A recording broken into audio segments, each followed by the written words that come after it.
तो कल हम लोग पढ़ रहे थे कि a moving charge experiences a force in the presence of external magnetic field, and that force is called as magnetic force. और वो मैग्नेटिक फोर्स जो होता है वो होता है Q V cross P. Q जो लेते हैं वो साइन के साथ लेते हैं। और ये देखा था एक बहुत ही इंपॉर्टेंट चीज की मैग्नेटिक फोर्स कभी भी स्पीड चेंज नहीं नहीं करते। करता है, क्योंकि ये फोर्स हमेशा वेलोसिटी के परपेंडिकुलर होता है।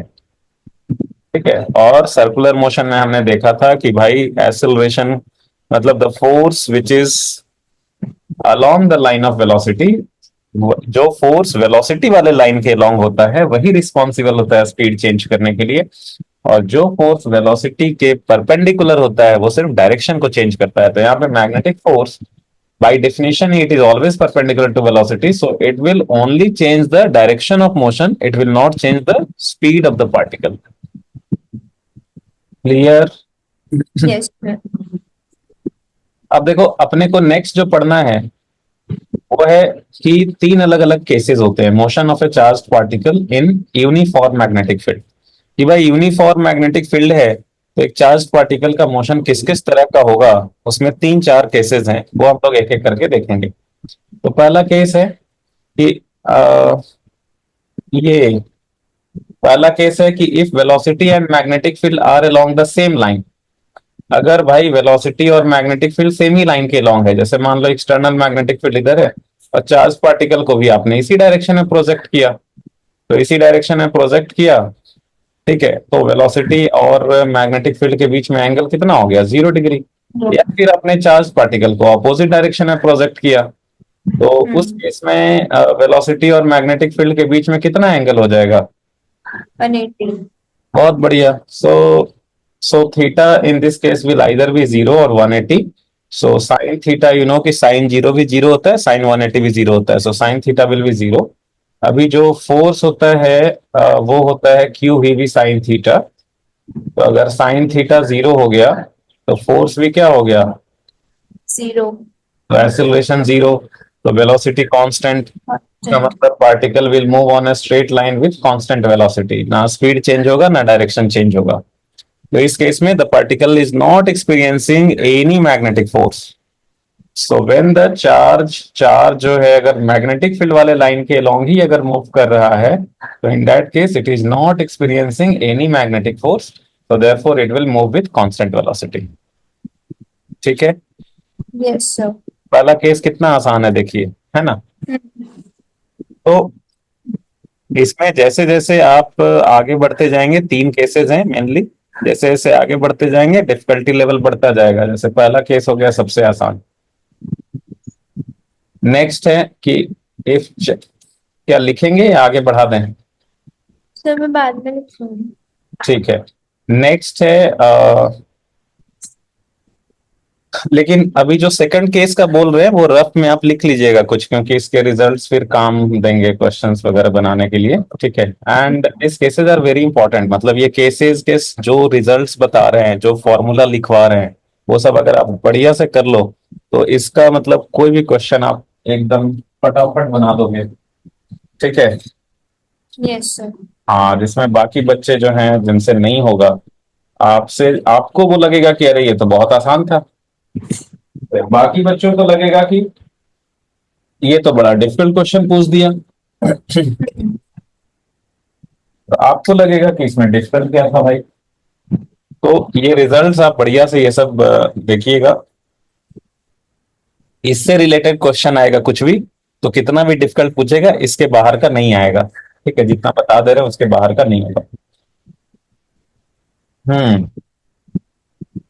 तो नेक्स्ट है, बढ़िया से समझिएगा और रिजल्ट्स भी याद रखिएगा। दोनों चीज इंपॉर्टेंट है, समझना भी बढ़िया से और रिजल्ट भी याद रखना है बढ़िया से।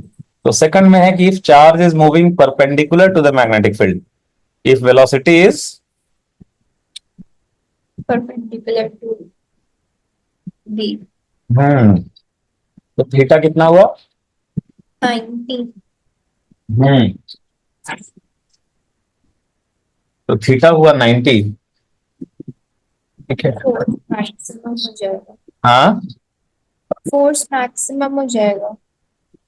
फोर्स मैक्सिमम हो जाएगा, बहुत बढ़िया भाई, बहुत बढ़िया, फोर्स मैक्सिमम हो जाएगा। डायरेक्शन क्या होगा फोर्स का?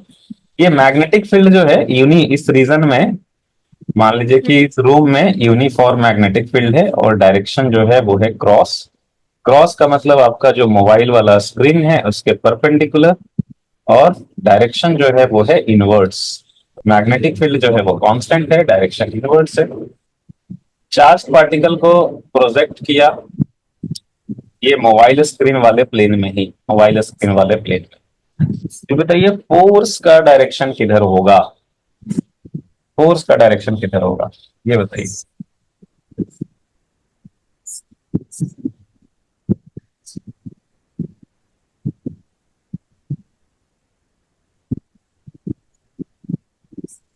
फोर्स का डायरेक्शन बताइए किधर होगा?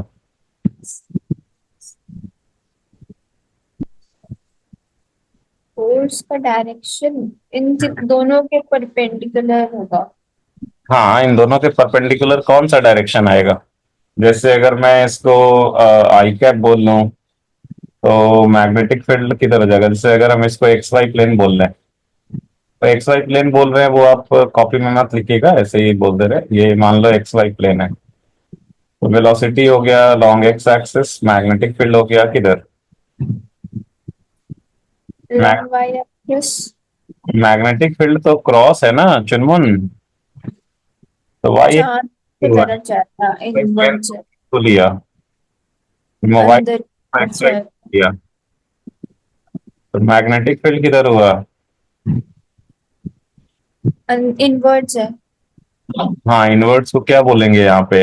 एक्स वाई जेड के term axis. Hmm, z axis. Positive z या नेगेटिव जेड? Negative z. अच्छा, और ये किधर होगा? वो फोर्स किधर होगा? Force hmm,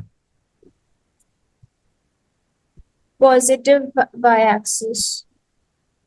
positive y axis कैसे निकाले? Left hand Fleming's. अच्छा, राइट हैंड थंब रूल, दोनों दोनों में कोई भी यूज कर सकते हैं, राइट? तो किधर हाँ, आया? ऊपर ऊपर पॉजिटिव वाई। पॉजिटिव आई, अच्छा। अभी आप इसमें आप ही मुझे बताते जाएंगे किधर किधर फोर्स लगेगा। फोर्स इधर लगा, अच्छी बात है। तो ये चार्ज पार्टिकल को आपने वेलोसिटी दिया था इधर एक्स के लॉन्ग, लेकिन फोर्स लग रहा है इस पे वाई के लॉन्ग, तो ये ऐसे डेविएट होगा, ऐसे डेविएट होगा कि नहीं? बिकॉज एक्स के लॉन्ग वेलोसिटी दिया और वाई के लॉन्ग फोर्स लग रहा है, तो वाई के लॉन्ग एक्सेलरेशन होगा, तो उधर भी कुछ वेलोसिटी आएगा धीरे धीरे, तो ये ऐसे डेविएट होगा, राइट? हम्म। बहुत बढ़िया। तो ये ऐसे डेविएट हुआ, तो अभी थोड़ी देर बाद ये यहाँ पे आ गया, तो इसकी वेलोसिटी, ये पाथ फॉलो किया इसने, तो इसकी वेलोसिटी इधर हो गई tangent to the path. Let us say ये पॉइंट ए है, ये डी है, डी पॉइंट पे फोर्स किधर लगेगा? सही। डी पॉइंट पे फोर्स का डायरेक्शन क्या होगा? वेलोसिटी कहाँ जा रही है?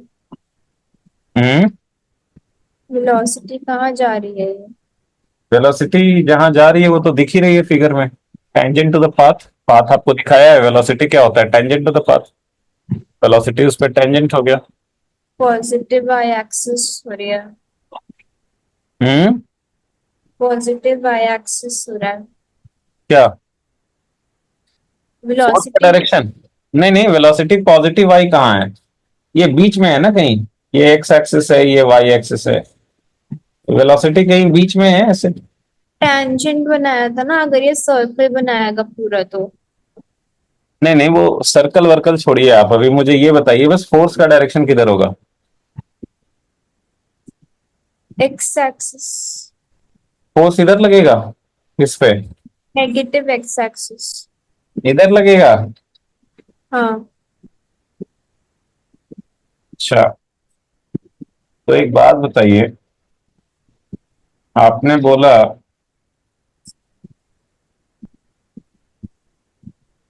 कि फोर्स लगेगा इधर नेगेटिव एक्स एक्सिस के अलावा, तो क्या ये फोर्स वेलोसिटी के परपेंडिकुलर है? क्या ये 90 डिग्री है?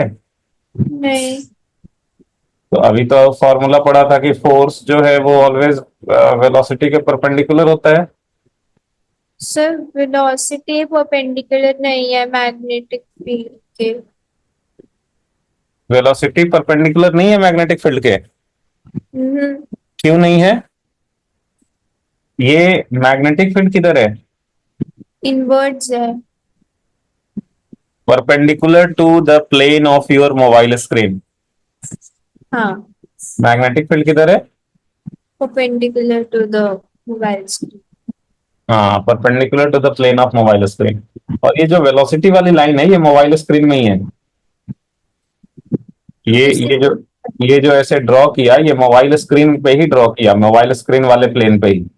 तो वेलोसिटी जो है वो मोबाइल स्क्रीन के प्लेन पे ही है, और मैग्नेटिक फील्ड मोबाइल स्क्रीन के परपेंडिकुलर है।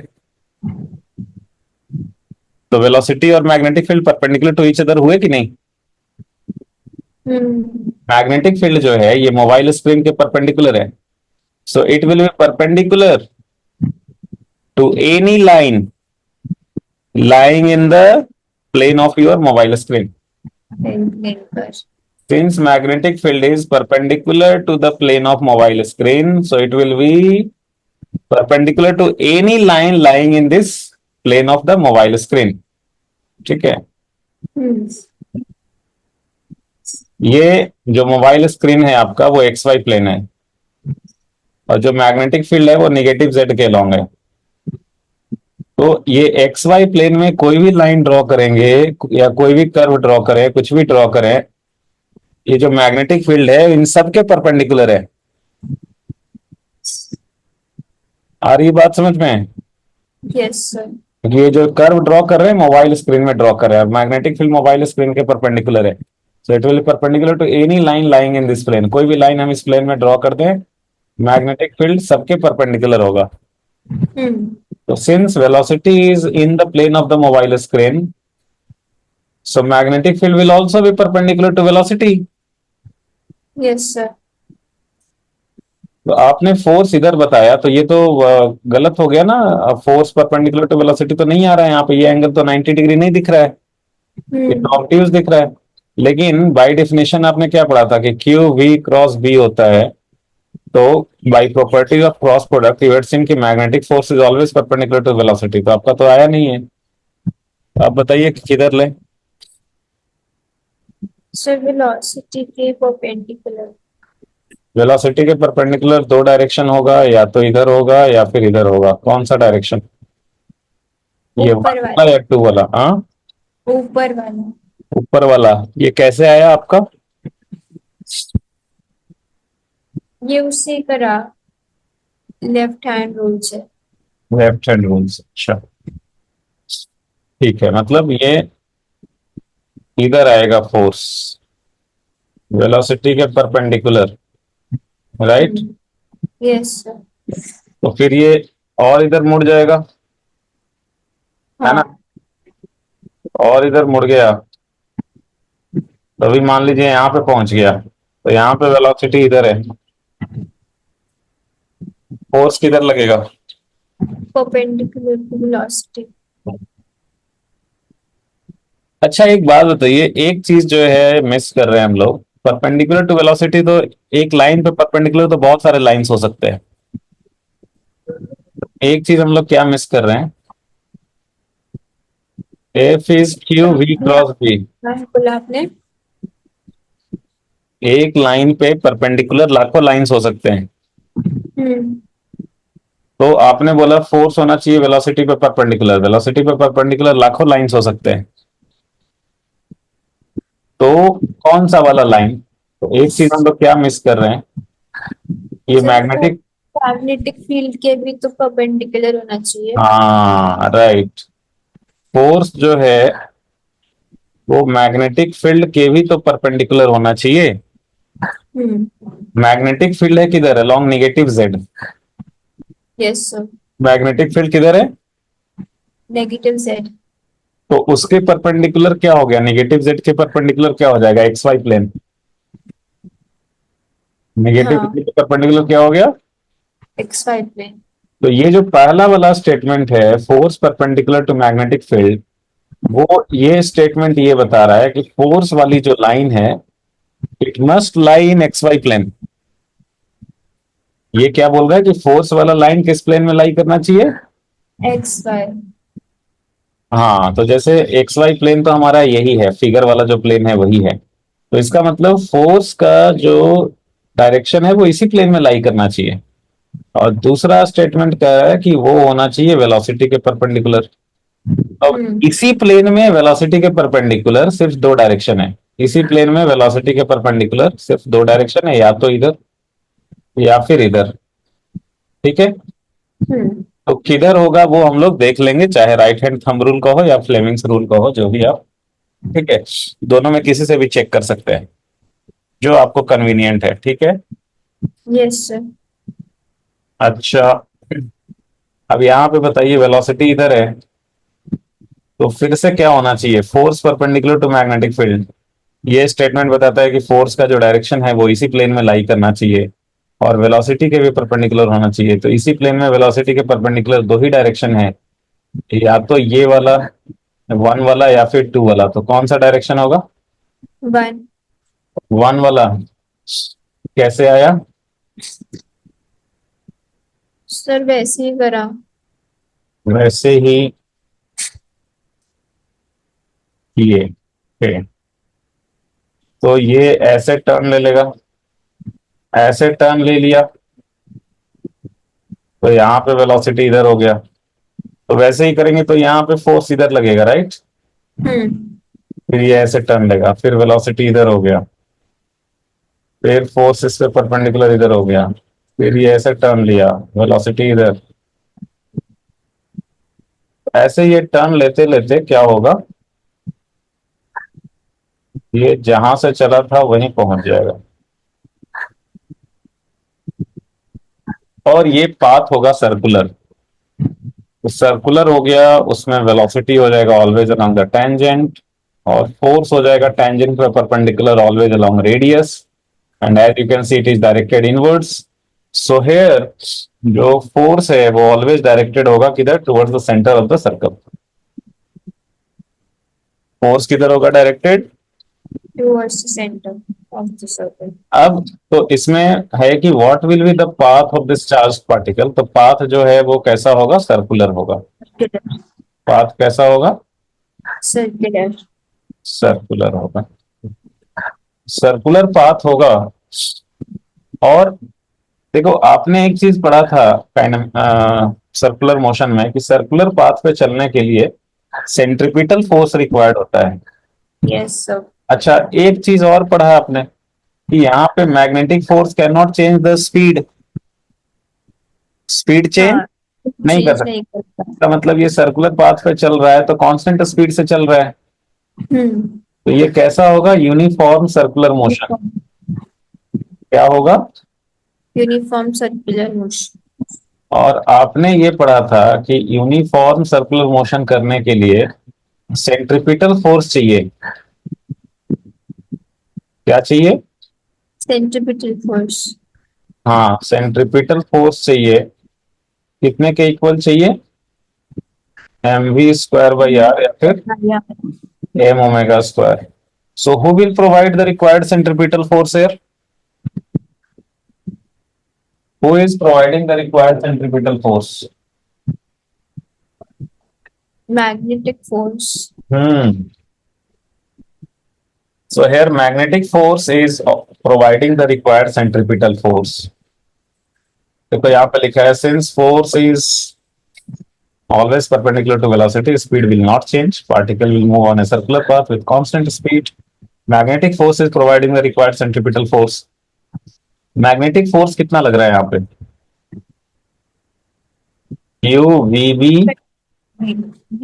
sin 90, because मैग्नेटिक फील्ड तो वेलोसिटी के परपेंडिकुलर है ना हमेशा, वेलोसिटी तो इस प्लेन के ही परपेंडिकुलर है, so velocity will be perpendicular to any line lying in this plane.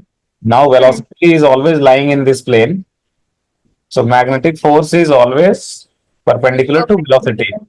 तो यहाँ पे वेलोसिटी और मैग्नेटिक फील्ड के बीच में एंगल हो गया 90 डिग्री. तो magnetic force is Q V V sine 90 and that will provide the required centripetal force. So mv this should be square by equal to r। mv square by r.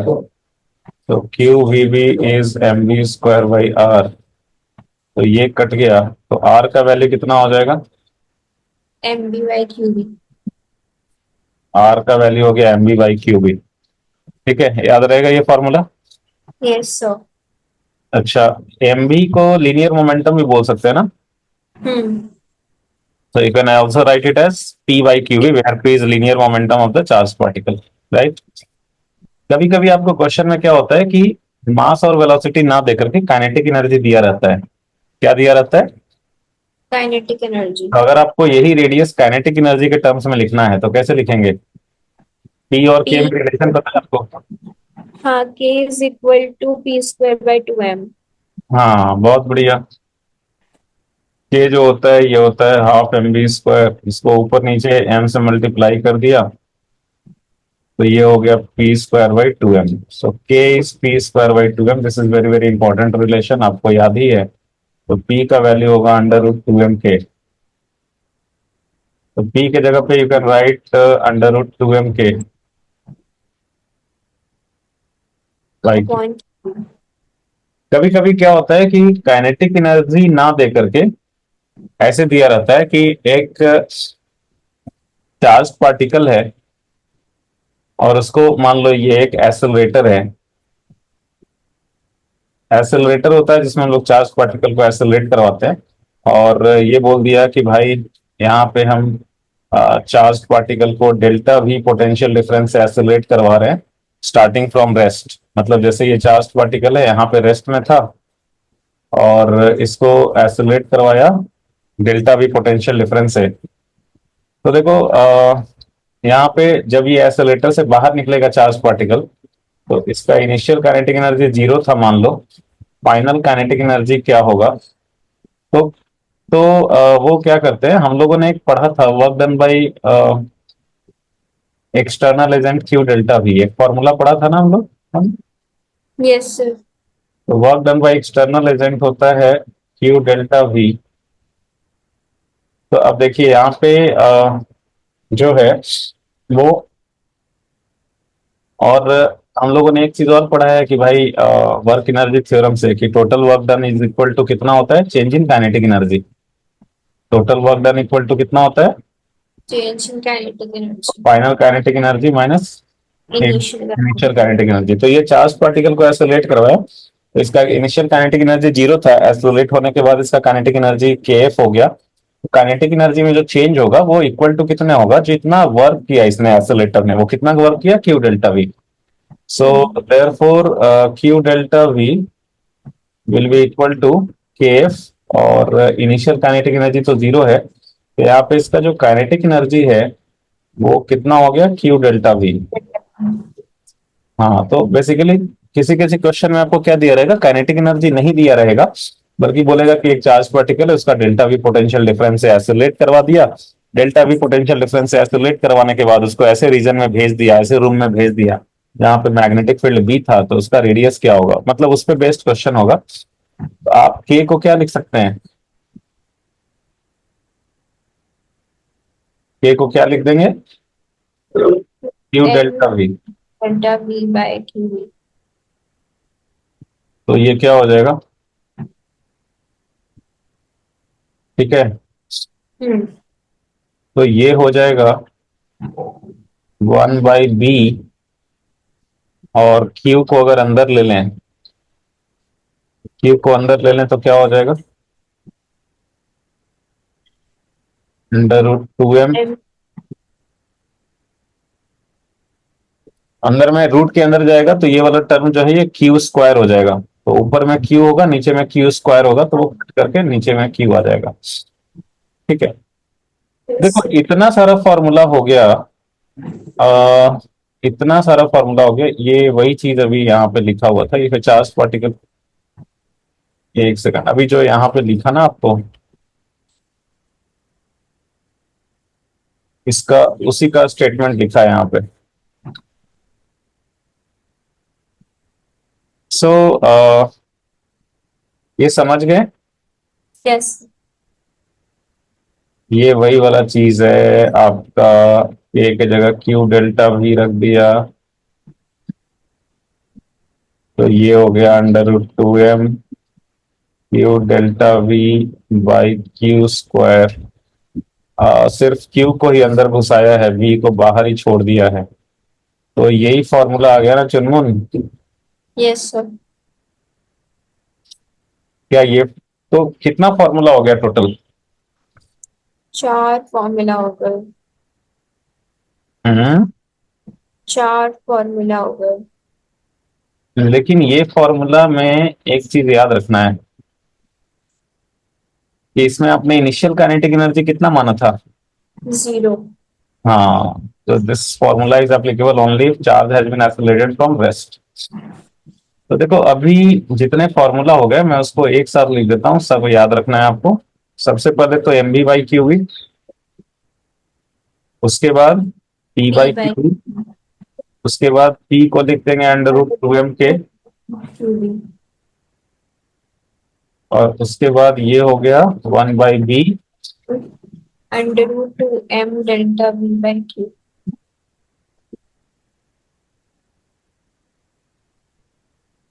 ये आप चारों याद रखना, actually जरूरी है। आप सोचेंगे कि मैं कर लूंगी, एक से दूसरा निकाल दूंगी, मुझे आता है, तो कैसा होगा ना कि क्वेश्चन में से डायरेक्ट नहीं पूछा जाएगा कि आप एक से दूसरा निकाल के काम कर लेंगे। मतलब क्या है ना कि क्वेश्चन ऐसे, मतलब कहने का मतलब ये है ना कि ये फॉर्मूला आपको याद रखना ही पड़ेगा, ये वाला या ये वाला या ये वाला। नहीं तो एग्जाम में फिर एक से दूसरा निकालना पड़ेगा, क्योंकि क्वेश्चन क्या है, मतलब बिना एक पार्टिकुलर फॉर्मूला के काम चलेगा नहीं, क्योंकि क्वेश्चन में दे देगा कि दो दो चार्ज पार्टिकल को प्रोजेक्ट किया है, दोनों का सेम काइनेटिक एनर्जी है स्टार्टिंग में, हम्म। ठीक है। मैग्नेटिक फील्ड भी सेम है, बट दोनों का मास अलग है, चार्ज अलग है, तो रेडियस का क्या रेशियो होगा, इस तरह का क्वेश्चन पूछ देगा। उसमें क्या है कि ये फॉर्मूला आपको लगेगा ही लगेगा। अभी मैं कुछ क्वेश्चन करवाऊंगा आपको, डोंट वरी। कहने का मतलब ये है कि ये सभी फॉर्मूला आपको लगेगा ही लगेगा, ठीक है? हम्म। ओके। Yes sir. तो रेडियस में यही चार फॉर्मूला है, याद रहेगा। हम्म। नेक्स्ट है टाइम पीरियड। टाइम पीरियड, अब एक बात बताइए, इसने एक चक्कर काटा, कितने रेडियस के सर्कल पे? आर। आर। अच्छा, स्पीड कांस्टेंट है, ये ये याद रखना है। यहाँ पे स्पीड क्या है? कांस्टेंट। स्पीड अगर कांस्टेंट है तो हम लोग टाइम को सिंपली लिख सकते हैं ना, total distance travelled by speed. Distance कितना कवर किया एक चक्कर में? 2πr। Speed hmm. कितना है? v। तो कितना हो गया ये? 2πm/। Q B. तो टाइम पीरियड इज 2πm/क्यू। यहाँ पे ध्यान देने वाली बात यह है कि इसमें कहीं भी वेलोसिटी का, स्पीड का टर्म ही नहीं है। हम्म। अच्छा, स्पीड का टर्म क्यों नहीं है? मतलब यहाँ पे तो था स्पीड का टर्म, कहाँ गया, क्या हो गया उसके साथ? सर टाइम पीरियड थोड़ी चेंज होगा, वेलोसिटी चेंज करेंगे। आई मीन सॉरी, वेलोसिटी की वजह टाइम पीरियड थोड़ी चेंज होगा। स्पीड चेंज कर देंगे तो, स्पीड बढ़ा देंगे तो मुझे तो लगता है कि जल्दी हो जाना चाहिए था ये। तो क्यों नहीं जल्दी हुआ? टाइम कांस्टेंट क्यों रह गया? मुझे तो लग रहा है स्पीड बढ़ाएंगे तो वो जल्दी सर्कल कवर करना चाहिए, कम टाइम लगना चाहिए।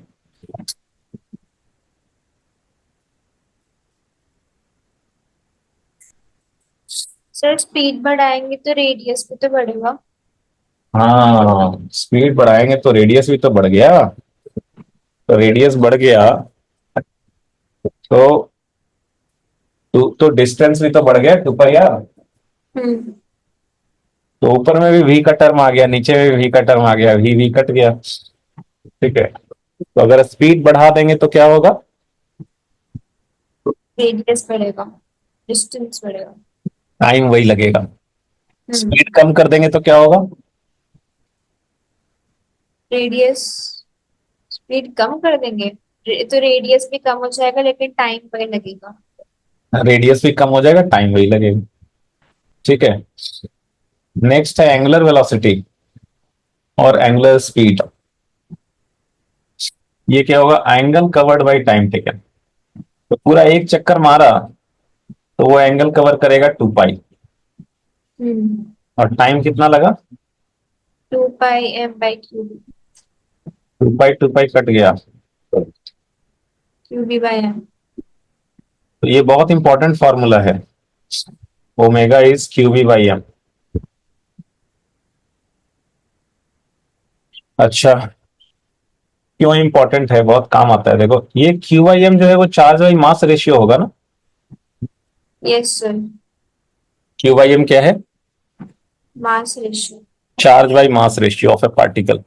जैसे न्यूट्रॉन है तो उसका चार्ज बाई मास रेशियो अलग है, इलेक्ट्रॉन है तो उसका चार्ज बाई मास रेशियो अलग है, प्रोटॉन है उसका चार्ज बाई मास रेशियो अलग है। तो ये जो चार्ज बाई मास रेशियो है, ये तो एक पार्टिकल का प्रॉपर्टी हो गया कि भाई इलेक्ट्रॉन है या प्रोटॉन है कि क्या है, राइट। Yes sir.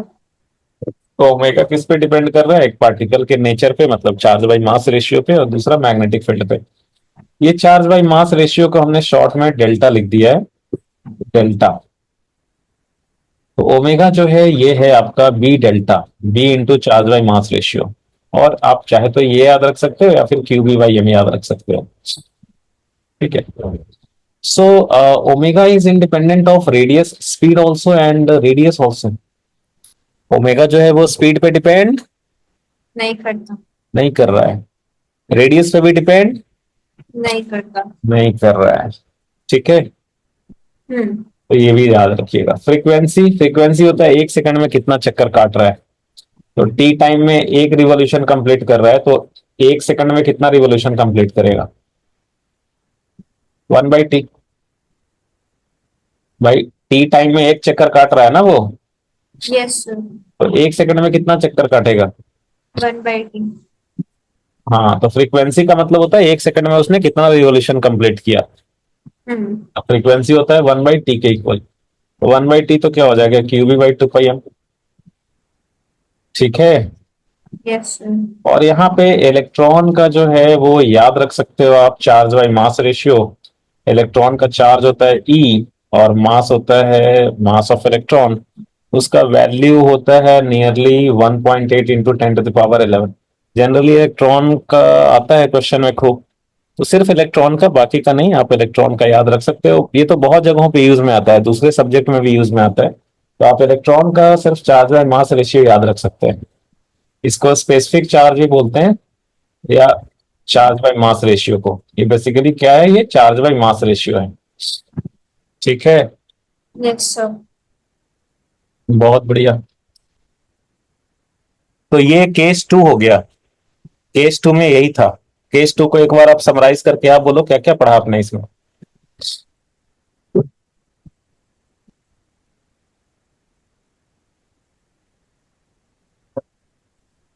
आपने केस 2 में क्या क्या पढ़ा?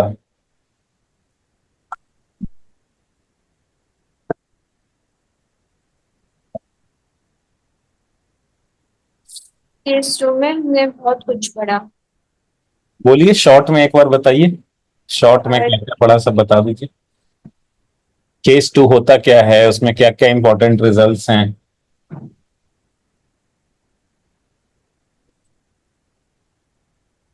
केस 2 था कि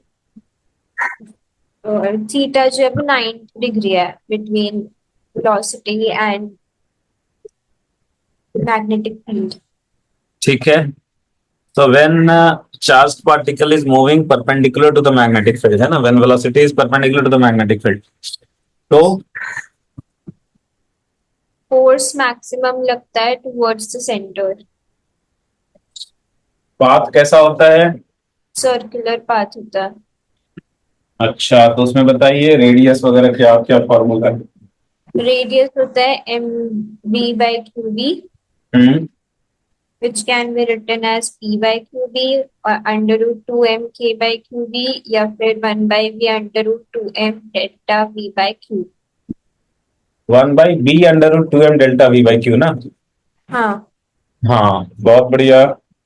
उसके बाद टाइम पीरियड जो होता है it is two pi M by B Q B. Hmm time period is independent of velocity. Speed और बढ़ाएंगे तो क्या होगा? स्पीड बढ़ाएंगे तो रेडियस बढ़ेगा, लेकिन टाइम पीरियड सेम रहेगा। Hmm angular velocity omega is Q B by M, hmm और क्यू बी बाय एम में क्यू बाय एम जो है वो चार्ज बाय मास रेशियो है। गुड। अब इसके दो इंपॉर्टेंट एप्लीकेशंस होते हैं। इस केस के केस 2 के दो इंपॉर्टेंट एप्लीकेशंस हैं। एक होता है साइक्लोट्रॉन, जो हम लोग बाद में पढ़ेंगे। एक होता है मास स्पेक्ट्रोग्राफ। ये पढ़ा है आपने ये दोनों? सर एक ही पढ़ाया है बस हमें साइक्लोट्रॉन, हम्म दूसरा वाला है नहीं। साइक्लोट्रॉन मैं आपको बता दूंगा थोड़ी देर, मतलब अगले क्लास में, बाद में। मास स्पेक्ट्रोग्राफ है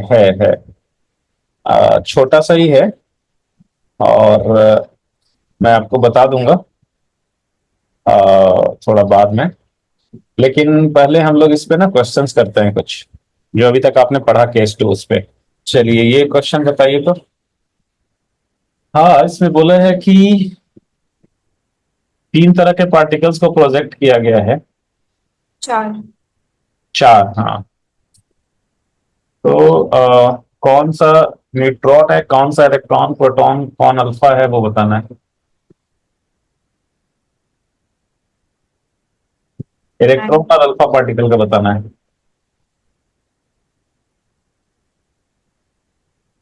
ये इलेक्ट्रॉन कौन सा है इन सब में से, और अल्फा पार्टिकल कौन सा है।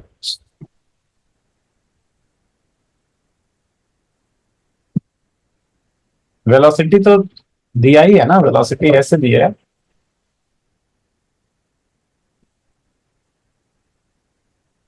ओके। पार्टिकल्स को ऐसे प्रोजेक्ट किया गया है।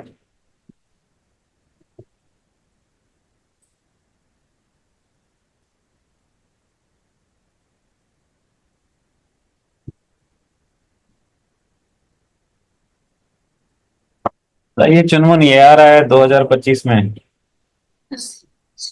फिर 2 मार्क्स ही लिखा है इसका, मार्कर थोड़ी। वो ऐसे ही लिखा है।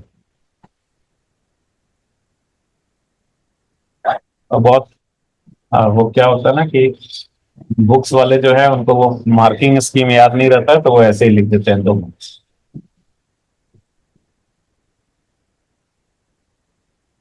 फोर्स इस तरफ जाना चाहिए। सर डी जो है वो इलेक्ट्रॉन है।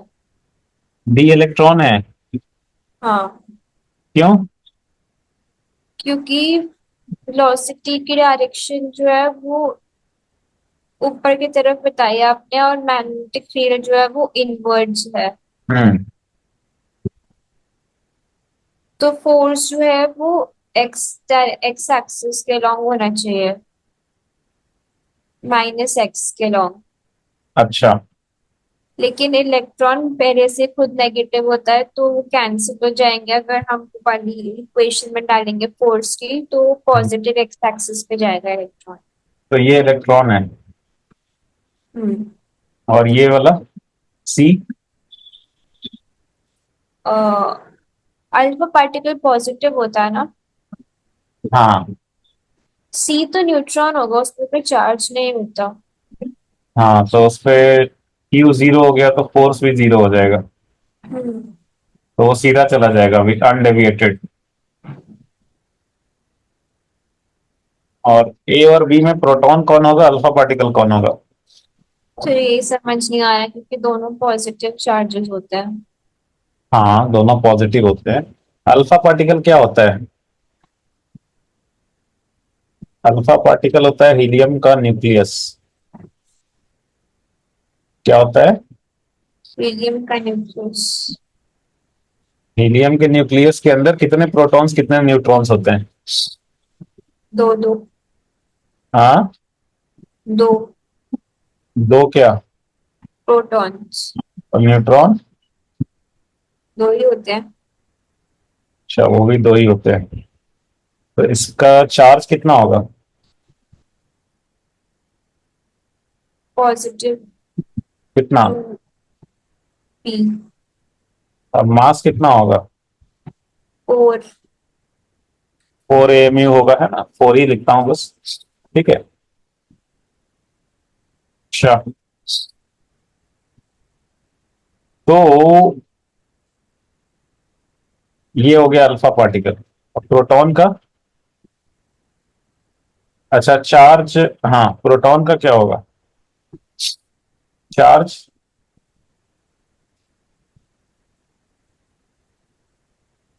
और मास? प्लस। है ना? हाँ। अब वन। बताइए। अब बताइए, ए में ए किसका है, बी किसका है? Okay. Charge by mass ratio देखेंगे सर इसमें।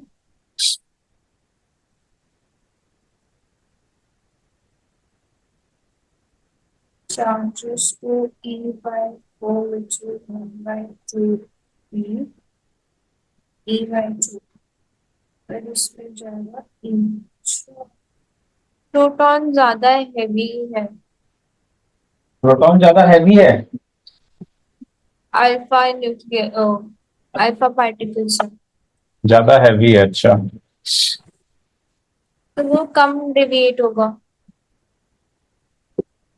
मतलब सिर्फ मास पे ही डिपेंड करता है डेविएशन, चार्ज पे डिपेंड नहीं करता है? चा सिर्फ अच्छा, चार्ज बाय उसका मास मास। ज्यादा है तो चार्ज भी तो ज्यादा है। चार्ज बाय मास रेशियो देखेंगे तो तो चार्ज प्रोटॉन का मास रेशियो तो ओमेगा में देखते हैं। आप यहाँ पे ये देखो ना, रेडियस किसका बड़ा है, ए अच्छा का या बी का? Radius mv/. ए का बड़ा है या बी का बड़ा है? बी का बड़ा है। रेडियस का बी फॉर्मूला के देखिए। इनवर्सली प्रोपोर्शनल टू क्यू होता है ना। MB/QB। अभी दोनों का स्पीड सेम है, दोनों के लिए मैग्नेटिक फील्ड सेम है। हम्म। तो आर क्या हो गया, directly proportional to M/Q। Q. तो radius of alpha particle by radius of proton क्या हो जाएगा?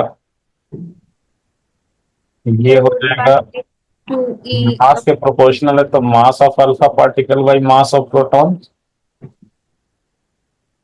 इंटू मास ऑफ और प्रोटॉन। Divided by, proton. एक सेकंड, ये हो जाएगा मास of alpha particle by charge of alpha particle upon divided by mass of proton, proton. Charge of proton. Mass of alpha particle कितना है? 4। फोर। चार्ज कितना है? 2। Proton का मास कितना है? 1। चार्ज कितना है? 1। क्या हो गया? 2/1। R alpha is 2 times of RP। किसका रेडियस ज्यादा बड़ा है? R alpha. अल्फा का रेडियस बड़ा है। फिगर में किसका बड़ा है रेडियस, ए का या बी का? बी का। तो बी वाला किसका होगा? अल्फा। हाँ, हो गया ना? हम्म। तो बी क्या हुआ? अल्फा। और ए? प्रोटॉन। सी? न्यूट्रॉन। और डी इलेक्ट्रॉन, है ना? हाँ। ठीक है, यस सर। समझ में आया? हम्म। तो अगला क्वेश्चन कीजिए। बोलो चुन्नू। न्यूट्रॉन किसको बोलते हैं पता है? हाँ हीलियम का आइसोटोप होता है किसका? Sir hydrogen. हाइड्रोजन का आइसोटोप होता है। हाइड्रोजन का जो आइसोटोप होता है उसको बोलते हैं ड्यूटेरियम। न्यूट्रॉन क्या है? उसका न्यूक्लियस।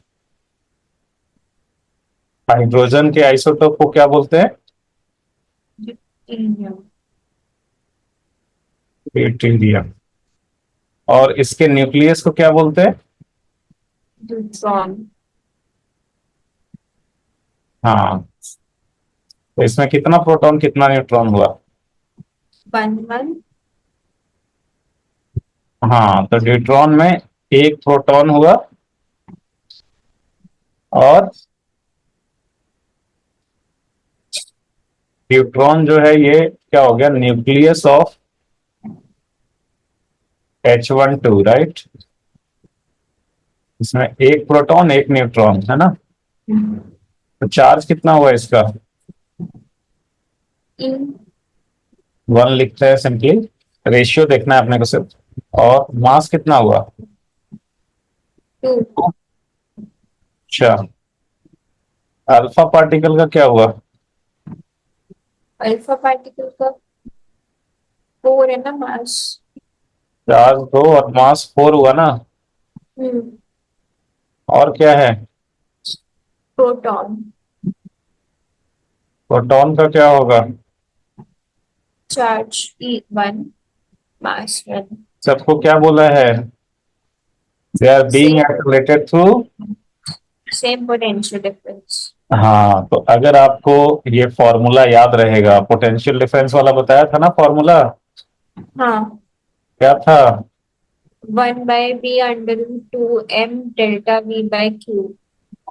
हाँ, तो देखो, जो चीज सेम रह जाए, हाँ, जैसे यहाँ पे 3 पार्टिकल्स को इंटर कराया गया है और सबका क्या सेम है? आई मीन सबको सेम पोटेंशियल डिफरेंस से एसोलेट करवा के भेजा गया है। ठीक है? तो हम्म। सबके लिए क्या सेम है? Delta we. सबको सेम पोटेंशियल डिफरेंस से एसोलेट करा के भेजा गया है। तो जो चीज कांस्टेंट है वही वाला फॉर्मूला लगा देना है। कौन सा वाला फॉर्मूला लगाना है? दो चीज तीनों के लिए सेम हो। हाँ। आई बात समझ में? Yes sir. तो बाकी बच्चे जो हैं ये क्वेश्चन छोड़ देंगे और आपको अगर ये फॉर्मूला याद रहेगा तो आप देखेंगे, मुस्कुराएंगे और खुश हो जाएंगे कि भाई सबका ये छूट गया होगा। और इसमें क्या सेम है? बी सेम है V सेम। सबके लिए। और क्या सेम है? Delta V। डेल्टा भी सेम है। तो हम्म। आर क्या हो गया? Directly directly proportional proportional to क्या? √2/Q। √m/q। Q। आपसे क्या पूछा है? रेडियस का ratio. R alpha is to R P is to R D. आप इसको लिखेंगे mass of alpha by charge of alpha is to mass of proton by charge of proton is to mass of neutron by charge of neutron. Alpha का mass कितना है? 4। Charge कितना है? 2। Proton का 1 1। Neutron का 2। यही आंसर होगी। हम्म। क्या समझे? तो अगर अब ये सब चीजें आपको ऑलरेडी पता रहेंगी, जैसे हो सकता है आप ये पहली बार सुन रहे हो, but when you will be writing the exam तो you will not hearing it for the first time. आपको ये सब ऑलरेडी पता होगा कि न्यूट्रॉन क्या होता है, अल्फा पार्टिकल क्या होता है। तो अगर आपको ये फॉर्मूला पता है तो फिर क्या करना है? सिंपली ये R directly proportional to under root m/q, सबके वैल्यूज ही तो डालने हैं। हम्म। बोलो, है कि नहीं? Yes sir. तो क्या ये क्वेश्चन डिफिकल्ट है अगर सब कुछ पता है तो? नहीं। नहीं, फिर तो बस वैल्यू डालना है। ठीक है? हम्म। लेकिन बाकी बच्चे बोलेंगे कि बहुत डिफिकल्ट पेपर आया है। ये बनाइए। Same kinetic energy.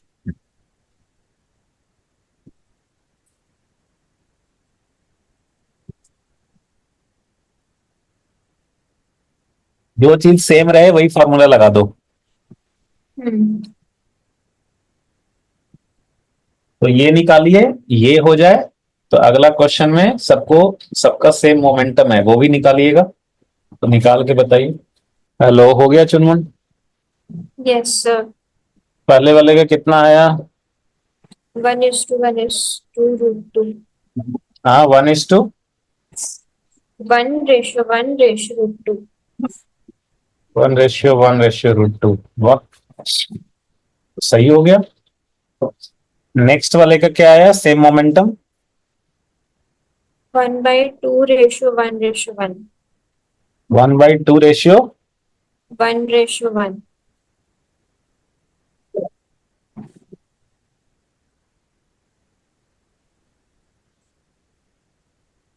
आपने क्या बोला था? 1/2:1:1। दोनों सेम है या अलग है, ये और ये? सेम है, दोनों को 2 से डिवाइड करेंगे तो। सेम ही है दोनों। दोनों साइड में इसको आप 2 से मल्टीप्लाई कर दो, हम्म। तो ये यही तो हो जाएगा, है ना? Yes sir. तो बहुत ही बढ़िया। ये सब आसान है या डिफिकल्ट है?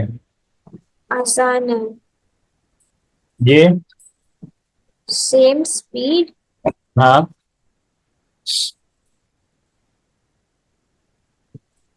सर स्पीड मतलब वेलोसिटी। हाँ हाँ, स्पीड वेलोसिटी के मॉड को ही तो बोलते हैं। 2:1:2। वेरी गुड, बहुत बढ़िया। नेक्स्ट देखिए। आई थिंक ये तो हो ही गया, सेम पोटेंशियल डिफरेंस वाला हो गया। ये बताइए। Having same kinetic energy. अच्छा, ये भी हो गया। ये बताइए, क्वेश्चन खत्म क्यों नहीं होता है? ये मल्टीपल करेक्ट है तो एक से ज्यादा भी हो सकता है, आप सारे चेक कर लीजिए। सर बी होगा। बी ही होगा सिर्फ, हम्म। और कुछ नहीं होगा? नहीं। अच्छा। क्या कह रहा है? Same charge are moving in a plane, magnetic field बोला है कि परपेंडिकुलर टू द प्लेन है। तो देखो, चार्जेस मूव कर रहे हैं प्लेन में लेकिन magnetic field perpendicular to plane हो गया, इसका मतलब क्या हो गया? ही perpendicular to B, hmm.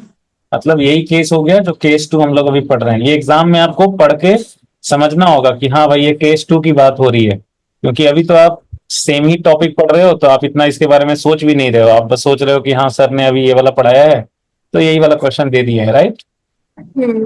But exam में आपको ये सोचना पड़ता है कि हाँ भाई मैग्नेटिक फील्ड ये है, परपेंडिकुलर टू वेलोसिटी है, तो परपेंडिकुलर टू प्लेन है, पार्टिकल इस सेम प्लेन में मूव कर रहे हैं, तो magnetic field perpendicular to V हो गया, सो केस टू हो गया। दो अलग अलग पार्टिकल्स हैं, दोनों के लिए अलग अलग ट्रेजेक्टरी दिया हुआ है। दोनों का जो है रेडियस अलग अलग है। कौन सा फॉर्मूला लगाते हैं हम लोग? R=mv/cuv, है ना? Yes sir. चा, चार्ज सेम है और मैग्नेटिक फील्ड भी सेम है, तो आर क्या हो गया? Directly proportional to M. तो जिसका एम भी बड़ा उसका रेडियस बड़ा, हम्म। तो किसका रेडियस बड़ा है? ए का। एक का। तो ये बी तो सही हो गया, ए गलत हो गया, है ना? एक गलत होगा तो सी भी तो गलत है। तो ये गलत हो गया, ये सही हो गया। और सी में क्या है? सी में वही ए को एक्सपैंड करके लिखा हुआ। अच्छा, एक M A less than M B, V A less than E, अच्छा उसी को ये बाइफरकेट करके लिखा हुआ है ना? हम्म। अच्छा, और ये क्या है? इक्वल कर दिया। इक्वल कर दिया, तो ये दोनों भी गलत ही है ना? हाँ। फिर B is the correct answer. Very good. अगला बनाइए। ये सही बनाने पे आपको जो है 10 रुपए का एक जो भी चॉकलेट अच्छा लगता हो, डेयरी मिल्क 5 स्टार जो भी अच्छा लगता हो वो मिलेगा। देखते हैं सही बनाते हैं कि नहीं। एक मास। चॉकलेट इनाम। सर इसमें क्यू की वैल्यू हम आयन के ऊपर का चार्ज लेंगे या फिर उसके नंबर ऑफ इलेक्ट्रॉन्स लेंगे? नहीं, O2+ बोल दिया, O2+ का मतलब क्या हो गया, चार्ज। O2 चार्ज ऊपर का चार्ज लेंगे ना, जो उसमें ऊपर चार्ज दिया हुआ है। हाँ, O2+ का मतलब वही हो गया ना, जैसे ऑक्सीजन में कितना होता है ये, इलेक्ट्रॉन्स। एटॉमिक नंबर 8 होता है ना इसका, हाँ। और मास नंबर 16, राइट। हम्म। तो O2+ का मतलब ये हो गया, 6 इलेक्ट्रॉन्स है। हाँ, कि 2 इलेक्ट्रॉन निकाल लिए। हाँ। तो 6 इलेक्ट्रॉन हैं और 8 प्रोटॉन्स हैं, तो इन पे हाँ। टोटल चार्ज कितना हो गया, +2 ही हो गया। हाँ ठीक।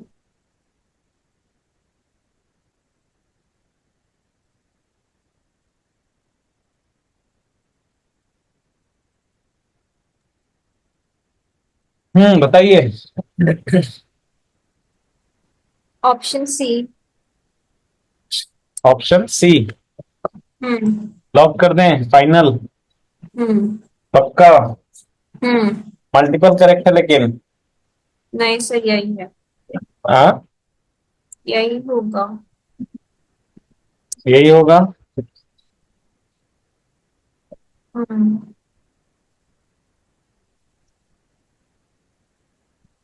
मल्टीपल करेक्ट था।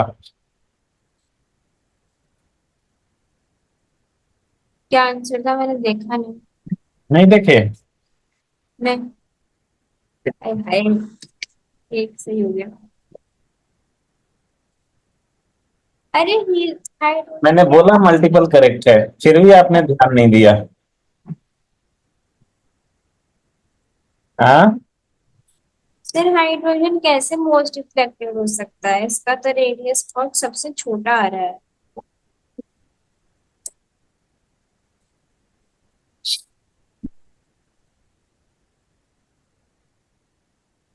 अच्छा, आपके हिसाब से ये नहीं होना चाहिए था, ये वाला होना चाहिए था, उल्टा। उल्टा होना चाहिए था, है ना। अच्छा, देखते हैं, देखते हैं, देखते हैं, देखते हैं। तो सबसे पहले तो आप ये बताओ कि H+ चार्ज कितना हुआ, 1। मास V1। हीलियम+ चार्ज कितना, 2। 1 सॉरी। मास। 4।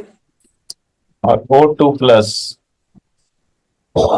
ये कितना हुआ इसका, 16 और 2। 16, है ना। हम्म। अच्छा, इनमें क्या दे, सेम काइनेटिक एनर्जी, क्या सेम दिया है। Kinetic energy. हाँ, और ये दिया हुआ है magnetic field perpendicular to velocity, मतलब वही हो गया केस 2, जो पढ़ रहे हैं हम लोग, θ = 90 डिग्री, सर्कुलर पाथ वही वाला। तो अभी काइनेटिक एनर्जी सेम है ना, तो कौन सा फॉर्मूला लगाए। P/m QB, P/क्यूबी। √2m/K/क्यू ही ना। ओ हाँ सॉरी। काइनेटिक एनर्जी तो सेम है। हाँ, √2m/K/क्यूबी। अच्छा, तो इसमें इनका क्या क्या सेम हो गया, ए सेम हो गया, काइनेटिक एनर्जी सेम है और बी सेम है। बी सेम है, हाँ। 2 भी सेम है। तो आर क्या हो गया, डायरेक्टली प्रोपोर्शनल टू √m/क्यू। √m/क्यू, ठीक है। अच्छा, तो अगर मैं बात करूं, radius of hydrogen plus two radius of helium plus two radius of O2+, तो ये क्या होना चाहिए, √ 1/1। 1/1। और हीलियम के लिए, 4/1। और इसके लिए, √16/2। तो ये कितना हो गया, 1:2। 2:2। तो इन दोनों का तो सेम हो गया ना। हम्म। He+O2+, yes sir. ये आपने बताया भी, राइट? अच्छा, तो ये था कि भाई they will be, I mean ये दोनों they will be deflected equally, right? Hmm. All will be deflected equally, ये तो नहीं होगा, सबका रेडियस सेम नहीं है। हम्म। अब मेन जो था, मैंने बोला था मल्टीपल करेक्ट है, तो इसमें भी देखना था कि कौन होगा। अब ये बताओ, रेडियस किसका छोटा है, किसका बड़ा है? हाइड्रोजन का सबसे छोटा हाइड्रोजन है। का रेडियस सबसे छोटा है ना? हम्म। और इसका रेडियस बड़ा है, राइट? Yes sir. ज्यादा डिफ्लेक्टेड कौन होगा, जिसका रेडियस बड़ा है या जिसका रेडियस छोटा है?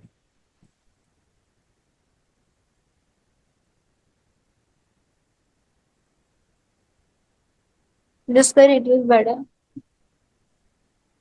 आप देखो, एक चार्ज पार्टिकल मान लो जा रहा है ऐसे, चार्ज पार्टिकल ऐसे जा रहा है, ठीक है? हम्म। मैग्नेटिक फील्ड है मान लीजिए, इस रीजन में ऐसे परपेंडिकुलर क्रॉस है, दो चार्ज पार्टिकल्स हैं, एक जो है वो ऐसे जाता है, बड़ा रेडियस है उसका, ऐसे घूमता है, ये बड़ा रेडियस है सर्कल का ऐसे। और एक जो है उसका रेडियस छोटा है, ये एक ये है और एक दो है। ज्यादा डिफ्लेक्ट कौन हुआ? ये एक ऐसे सीधा जा रहा था, या बहुत सारे चार्ज पार्टिकल्स है, एक सीधा ऐसे गया, एक ऐसे गया, एक ऐसे गया, एक ऐसे गया, जो नहीं डिफ्लेक्टेड होगा वो सीधा चला जाएगा। ज्यादा डिफ्लेक्ट कौन हुआ, छोटा रेडियस फर्स्ट। वाला या बड़ा रेडियस वाला? बड़े वाला। नहीं, डिफ्लेक्शन जो बोला जाता है ना चुनमुन, वो एंगल के टर्म्स में बोला जाता है। तो डिफ्लेक्शन जो बोला जाता है एंगल के टर्म्स में बोला जाता है, जिससे जो नहीं डिफ्लेक्ट होगा वो सीधा चला गया। ये देखिए, ये थोड़ा सा डिफ्लेक्ट, मान लो कि एक बीच का ऐसे, तो वो थोड़ा सा डिफ्लेक्ट हुआ, ये इतना एंगल से डिफ्लेक्ट हुआ, जो सीधा चला गया उसके लिए थीटा 0 हो गया। और जिसका रेडियस छोटा है उसका थीटा बड़ा होगा ना? हम्म। जिसका रेडियस बड़ा है उसका थीटा, छोटा होगा। अरे बाबा, हाँ, जिसका रेडियस बड़ा है उसका थीटा छोटा होगा, ठीक है? हम्म। और जिसका रेडियस छोटा है उसका थीटा बड़ा होगा। बड़ा होगा। तो जिसका रेडियस छोटा है वो ज्यादा डिफ्लेक्ट हुआ। आई बात समझ में? Yes sir. एंगल के टर्म्स में बोला जाता है। तो जितना ही बड़ा रेडियस होगा मतलब उसका डिफ्लेक्शन बहुत कम हो रहा है, थोड़ा थोड़ा करके हो रहा है। और जिसका रेडियस एकदम छोटा है, बहुत जल्दी डिफ्लेक्ट हो गया वो, है ना? सर थीटा वो ज्यादा हो रहा है उसका। डिफ्लेक्शन से मुझे लगा कि वो वेलोसिटी के बारे में बोल रहा है। डिफ्लेक्शन से लगा कि वेलोसिटी के बारे में बोल रहा है, हाँ, तो स्पीड तो सबका सेम ही है ना। तो जिसका हम्म। थीटा ज्यादा रैपिडली चेंज हुआ उसका ही तो वेलोसिटी ज्यादा रैपिडली चेंज हुआ। Change in velocity delta we का मतलब वेलोसिटी कैसे चेंज होगा, या तो स्पीड चेंज हो या फिर डायरेक्शन चेंज हो, हम्म। या फिर स्पीड चेंज हो या फिर, डायरेक्शन। तो स्पीड तो चेंज हो ही नहीं रहा है यहाँ पे, मैग्नेटिक फोर्स जो होता है वो स्पीड तो चेंज करता ही नहीं है। तो हम्म। जिसका डायरेक्शन ज्यादा चेंज होगा उसी का डेविएशन ज्यादा हुआ ना। Yes sir. तो जिसका डेविएशन, जिसका डायरेक्शन ज्यादा रैपिडली, बिकॉज स्पीड तो चेंज ही नहीं हो रहा है, तो जिसका ज्यादा डेविएशन, आई मीन जिसका वेलोसिटी में उसी का ज्यादा चेंज होगा जिसका कि ये थीटा ज्यादा हुआ, ज्यादा एंगल घूमा, डायरेक्शन ज्यादा चेंज हुआ। डायरेक्शन ज्यादा चेंज किसका होगा? छोटे सेकेंड रेडियस वाला। वाले का, छोटे रेडियस वाले का, ठीक है? जी सर। सबसे छोटा रेडियस किसका है? सेकेंड ही हाइड्रोजन का। तो इस क्वेश्चन से क्या सीखा आपने? पहले आप ये सोच रहे थे कि जिसका रेडियस बड़ा उसका डिफ्लेक्शन ज्यादा, हम्म। क्वेश्चन से आपने क्या सीखा? जिसका रेडियस छोटा उसका डिफ्लेक्शन ज्यादा। हम्म, रीजन आपको बता दिया, क्या है रीजन? कि स्पीड चेंज हो सर। नहीं रहा है तो डायरेक्शन ज्यादा चेंज उसी का होगा जिसका थीटा ज्यादा हुआ, जिसका ज्यादा डेविएशन हुआ। हम्म। ठीक है। Yes sir. ओके, चलिए कोई बात नहीं। दो केस पढ़ लिया हम लोगों ने, है ना। सेकंड केस हो गया क्लियर। तो सेकंड क्वेश्चन में देखो, सेकंड केस में देखो हमने कितने सारे क्वेश्चंस किए, अच्छे अच्छे क्वेश्चंस किए। सेकंड केस पे जो भी क्वेश्चन रहेगा इसी पे रहेगा बेस्ड। ठीक है, ये सब जो आपने अभी देखा यही सब पे बेस्ड होगा सेकंड जो टाइप पड़े उसमें। ठीक है। Yes sir.